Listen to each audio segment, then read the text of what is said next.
વલસાડ શહેરમાં વહેલી સવારે દારૂની હેરાફેરી કરવાનો પ્રયાસ કરતા દારૂ ભરેલી કાર પલટી ખાઈ ગઈ હતી.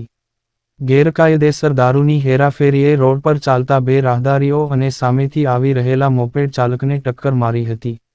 વલસાડ શહેરના છીપવાનાળા પાસે આજે સવારે લાલ રંગની ટાટા નેક્સા કાર નંબર GJ15CG8634 ના ચાલકે સ્ટીરિંગ પરથી કાબુ ગુમાવતા બે રાહદારીઓ અને એક મોપેડ ચાલકને ટક્કર મારતા કાર રોડની કિનારે ઉતરી પલટી મારી ગઈ હતી. ઘટનાની જાણ થતાં જ આસપાસના લોકો દોડી આવ્યા હતા અને કારની અંદર દારૂ હોવાનું જણાતા અકસ્માત સર્જાતા દારૂની હેરાફેરી કરનાર કાર ચાલક કાર છોડીને ભાગી ગયો હતો.